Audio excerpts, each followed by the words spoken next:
Hi everyone, welcome back. Have you ever felt tongue-tied when trying to speak English on the spot?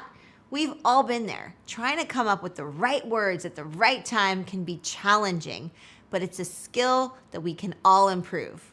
Today, we're going to explore some practical strategies to boost your fluency and speak up with confidence, even when you're put on the spot. Let's get into it.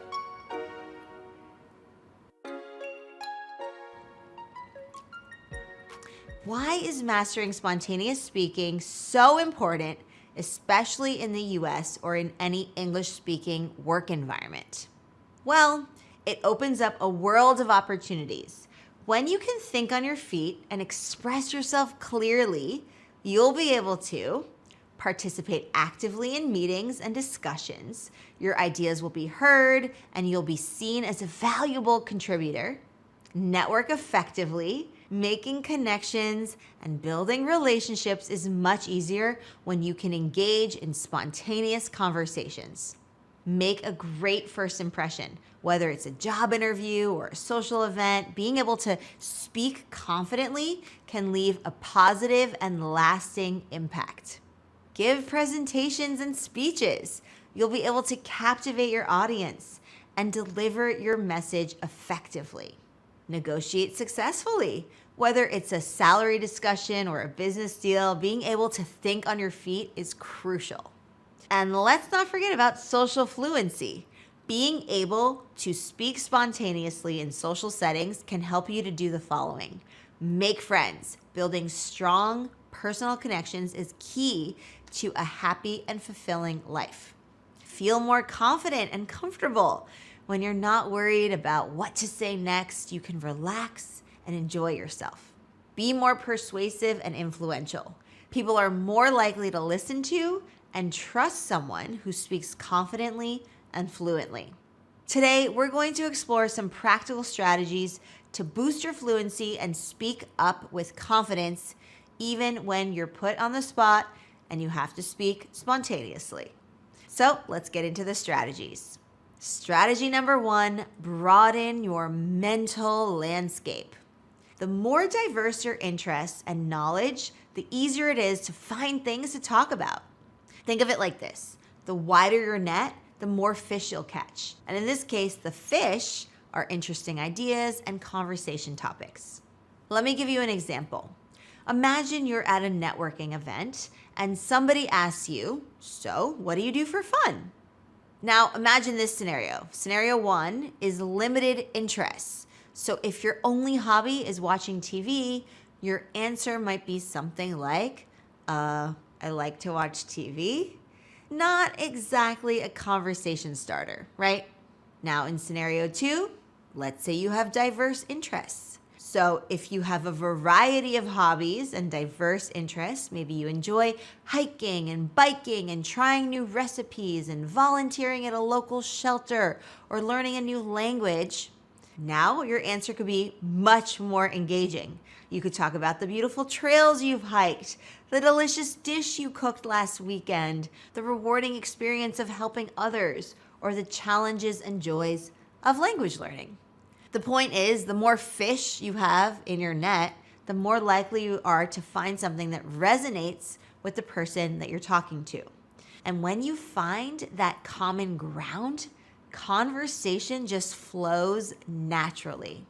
It's not just about hobbies either, right? It's about having a general awareness of what's happening in the world, current events, cultural trends, even pop culture references. The more you know, the more you'll have to contribute to any conversation, wherever you may be. How to practice strategy 1, broadening your mental landscape. So, how do you broaden your mental landscape? Well, here are a few tips. Read widely. Explore news articles, opinion pieces, fiction and nonfiction. Get curious about different subjects and subjects that you didn't learn in school or are out of your industry knowledge. Listen actively. Pay attention to podcasts, interviews, and conversations around you. Journal or blog. Write about your thoughts, your experiences, and observations. The key is to expose yourself to a variety of perspectives and ideas. This will not only make you a more interesting conversationalist, but it will also give you a wider range of vocabulary and expressions to draw from. Now let's move on to our second strategy. Strategy number 2, embrace the art of improvisation. Think of yourself as a jazz musician.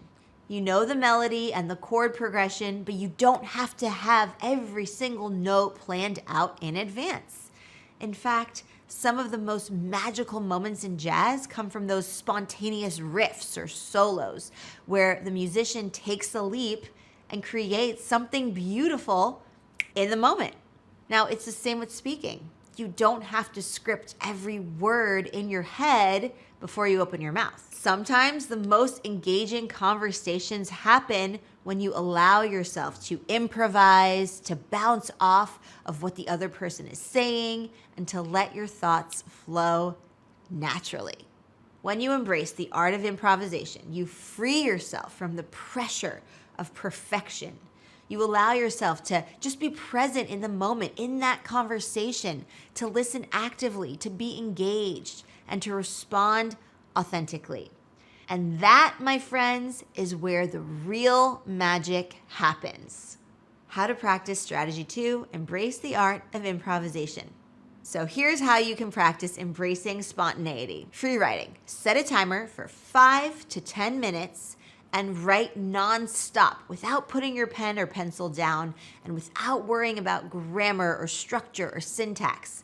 Just let your thoughts flow onto the page. Impromptu speaking. Choose a random topic and speak about it for a few minutes without any preparation. Join a conversation group or language exchange. Practice speaking with native speakers and non-native speakers who are also working on their English in a relaxed, carefree environment. Remember, the goal isn't perfection. It's about expressing yourself clearly and confidently, even if you make a few mistakes along the way. Strategy number 3, project confidence and charisma. Your body language and your tone of voice are just as important as your words. When you project confidence, people are more likely to listen to you and take you seriously. Think about it. When you meet someone who stands tall, makes eye contact, has a soft smile, and speaks with a clear, steady voice, you instantly get the impression that they're confident and capable. On the other hand, if you see somebody mumbling, avoiding eye contact, slouching, looking a little bit insecure, you might not take them as seriously, even if their words are intelligent and well chosen. This is why projecting confidence is so crucial for effective communication. You see, when you speak with conviction, people are more likely to listen to you, believe in your ideas, and trust your judgment. This can be particularly important in professional settings where you need to make a positive impression on colleagues, clients, or potential employers.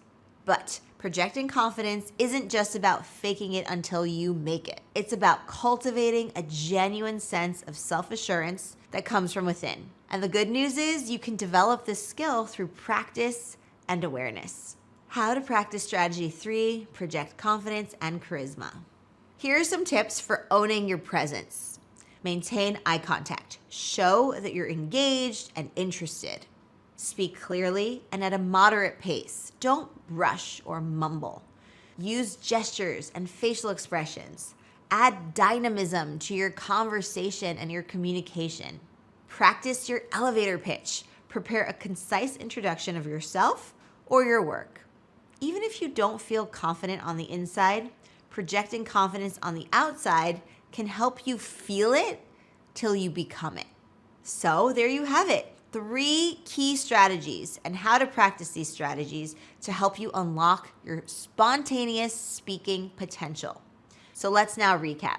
Broaden your mental landscape. Diversify your interests and knowledge to always have something interesting to contribute to the conversation.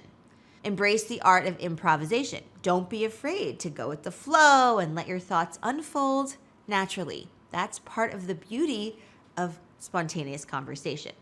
Project confidence and charisma. Use your body language and your tone of voice and expressions to communicate self-assurance and conviction. By consistently practicing these strategies, you'll find yourself feeling more comfortable and confident in any conversation and any type of social interaction, whether it's a casual chat with a friend or a high-stakes business meeting. Fluency isn't about perfection. It's about expressing yourself clearly and authentically. And remember, my friends, fluency is a journey, not a destination. And it takes time and practice and consistent effort. But by expanding your knowledge, embracing spontaneity, and owning your presence, you'll unlock your full potential as a confident English speaker. Now go out there and start those conversations. And if you're looking for a supportive community and structured guidance to take your communication skills to the next level, I invite you to check out Explearning Academy. We're a professional development platform dedicated to helping you improve your communication skills and social fluency, which are essential for achieving better work outcomes and life outcomes. Through our small group coaching program, you'll receive personalized attention and feedback, targeted practice, and opportunities to enhance your spontaneous speaking. Our feedback sessions will give you invaluable insights to refine your communication style and build lasting confidence, not to mention all the networking and the friends that you'll make along the way. To learn more about our programs and how we can help you unlock your full communication potential, you can visit us at academy.explearning.co. Thank you so much for joining me today. If you enjoyed this Advanced English for Professionals lesson, be sure to like and comment and share this video and the podcast episode with your friends. And stay tuned for more lessons from me right here. Bye for now. I'll see you in the next one.